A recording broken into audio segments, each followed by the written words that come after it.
नारिकाम खुशामदीद। आप देख रहे हैं मेरा यूट्यूब चैनल। पाकिस्तान की सियासत की बात की जाए तो सुबह से शाम और फिर शाम से रात और फिर रात से सुबह जो शख्स ज़ेरे तस्करा होता है, जिसका नाम हर जगह सोशल मीडिया हो, प्रिंट मीडिया हो या फिर इलेक्ट्रॉनिक मीडिया हो, वो नाम इमरान खान साहब का होता है। 1 साल से ज़्यादा का अर्सा, 5 अगस्त को जो ही इमरान खान साहब को जेल में डाला गया था और 1 साल से ज़्यादा जी इमरान खान साहब को जेल में हो गया है, लेकिन आज भी उनको ख़बरों में रहना आता है। जेल में रह के जितने बाखबर इमरान खान साहब हैं और जितना उनको मीडिया में इन रहना आता है, इतना जी जेल से बाहर सियासी रहनुमाओं को रहना नहीं आता। नवाज शरीफ साहब पाकिस्तान वापस आए वज़ीर आज़म बनने के लिए, वो इर्रेलेवेंट होके रह गए। दूसरे सियासतदान इर्रेलेवेंट होके रह गए। आज भी 1 साल से ज़्यादा जेल में रहने के बावजूद अगर पॉपुलैरिटी वाइज अगर बातचीत की जाए तो फिर पीटीआई और इमरान खान का कोई मवाजना जी नहीं किया जा सकता। अब इमरान खान साहब ने एक नया बयान दे दिया। बयान उनको देने आते हैं, रहना खबरों में उनको आता है।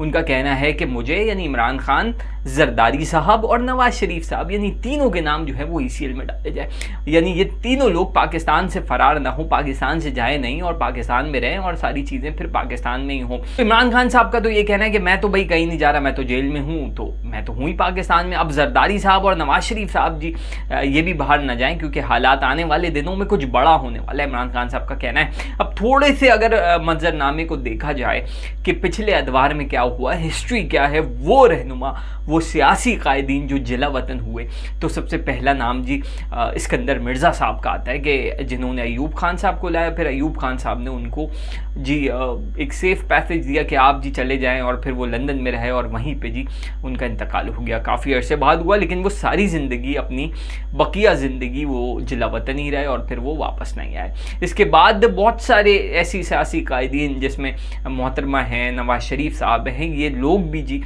जब इनके मामलात इस्टेब्लिशमेंट से नहीं बने तो वो पाकिस्तान से चले गए और उन्होंने इसमें ही अपनी आफियत जानी कि पाकिस्तान से हम चले जाएं। और फिर जब वक्त बेहतर होगा और जब इस्टेब्लिशमेंट के पल्ले कुछ भी नहीं होगा, जब ये कमज़ोर होंगे या फिर चेंज हो जाएंगे, यानी दूसरे सरबरा जो है वो इस्टेब्लिशमेंट के आ जाएंगे, तो फिर हम जी चेक करेंगे कि हमारी पॉपुलैरिटी की वेव अगर वही रही तो फिर हम पाकिस्तान की तरफ वापसी करेंगे। ऐसे ही मोहतरमा ने किया, मोहतरमा वापस आई, बहुत बड़ा उनको वेलकम मिला और उसके बाद वो वज़ीर आज़म भी बनी और फिर 2007 में वो वापस आई और जिसमें ये थी उनकी डील मुशर्रफ साहब से कि जी वापसी मैं नहीं आऊँगी। उनको ये कहा गया था कि आपकी पार्टी जी पार्टिसिपेट करे, पीपल्स पार्टी पूरी तरीके से इलेक्शन में पार्टिसिपेट करे, अगर वो जीती है, कोई सिचुएशन बनती है तो फिर आप पाकिस्तान वापस आ जाए। लेकिन मोहतरमा ने देखा कि जब मुशर्रफ साहब कमज़ोर हैं, इलेक्शन की एक कैंपेन चल रही है, तो मैं पाकिस्तान आती हूँ। और फिर उन पर 2 अटैक हुए, एक कराची में हुआ जो कि कामयाब नहीं हुआ और फिर उनकी असैसिनेशन जी रावलपिंडी लियाकत बाग में, तो कहीं उन्होंने वादे की खिलाफ वर्जी की तो उनको खमियाजा भुगतना पड़ा। फिर नवाज शरीफ साहब ने देखा कि पहले तो वो आए थे पाकिस्तान, लेकिन उनको जी जिस जहाज़ में आए उसी जहाज़ में उनको बिठा के वापस भेज दिया गया। लेकिन जब उन्होंने देखा कि यार मोहतरमा को आने दिया है तो फिर उन्होंने सऊदिया से बात की। सऊदिया ने बोला जी आप भी चले जाएँ, फिर हम क्या कर सकते हैं, जब मोहतरमा आ रही है, कोई डील हो रही है तो फिर आप भी चले जाएँ। फिर नवाज शरीफ साहब भी आए।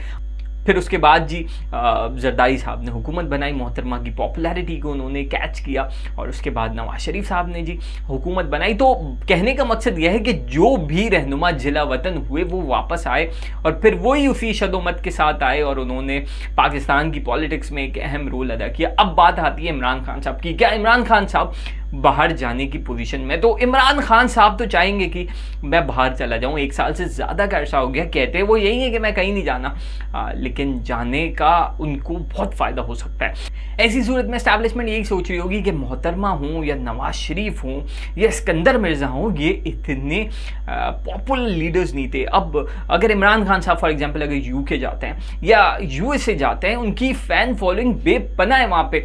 पाकिस्तान में बैठ के वो क्या कर सकते हैं, पाकिस्तान में बैठ के वो कुछ बयान दे सकते हैं और वो भी जेल में बैठ के। अब जेल से बाहर आके ये सहाफ़ियों के ऊपर है कि उस बयान को वो किस तरीके से बयान करें।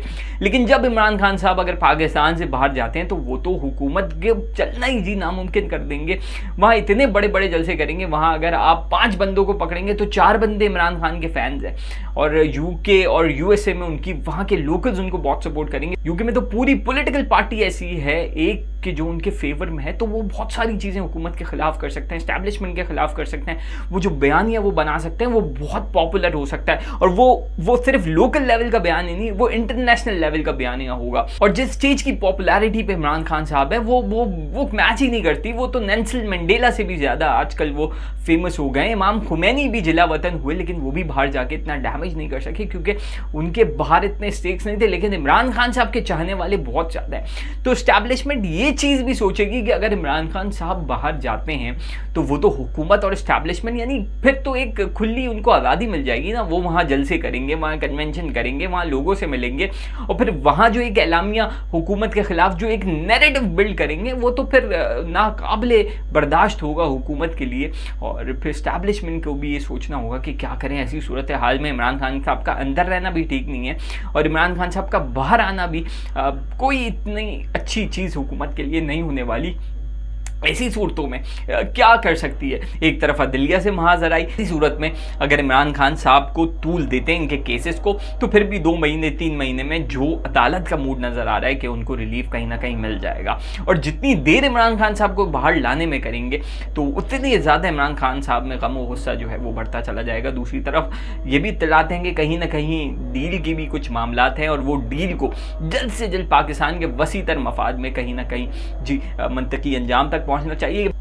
माशी एतबार से पाकिस्तान जी बड़ी मुश्किल में है, लोग बहुत परेशान हैं, बिजली के बिल बहुत ज़्यादा हैं, और हुकूमत भी पैसे रख के बैठी हुई है कि हम जी इसको डेवलपमेंट फंड में यूज़ करेंगे, हम अपने MNS को दे देंगे कि वो जाके थोड़ा सा करप्शन करें, अगले इलेक्शन की तैयारी करें, अपनी आवाम को खुश करें। जब वहाँ डेवलपमेंट होगी तो फिर कट होगा, फिर करप्शन होगी। तो ये चीज़ें हुकूमत को होश के नाखून लेने चाहिए। अगर करना ही है कुछ तो जी आवाम को रिलीफ दे दें, आप दे दें, आप 2-2, 3-3, 4-4 करोड़ रुपये आप MNS को दे दें, वो थोड़ा बहुत अपने हलकों में काम करा ले। जो बड़े प्रोजेक्ट्स आपके जो चल रहे हैं उनको फिलहाल जी 1 साल 1.5 साल के लिए रोक दें, पहले स्टेबल पोजीशन में आ जाए ताकि ये चीज़ें आगे चलें। बहुत हुकूमत बिल्कुल ही अजीब से फैसले कर रही है। अब सैलरी क्लास पे इतना ज़्यादा टैक्स आपने लगा दिया, तो ये सारा एक लावा जो है वो आवाम में तो पक रहा है। और ऐसी कोई सूरत हाल होती है, श्रीलंका में जो हुआ सबके सामने, बांग्लादेश में जो कुछ हुआ वो सबके सामने, तो वहाँ भी रावी चैन ही चैन लिखता रहा, लेकिन चैन नहीं है। और ऐसी कोई भी एक मूवमेंट, कोई भी एक एजिटेशन अगर चलती है तो हुकूमत के लिए हुकूमत करना बहुत मुश्किल हो जाएगी। तो जितना जल्दी हो सके जी आवाम को रिलीफ दें, और इमरान खान साहब के जो मामलात हैं उसको भी देखें, क्योंकि पाकिस्तान इस वक्त किसी भी तरीके से जी इस चीज़ का मुतहम्मिल नहीं हो सकता कि चीज़ें और ख़राब हो। मिलते हैं अगली वीडियो में, अपना बहुत ख्याल रखिएगा। अल्लाह हाफ़िज़।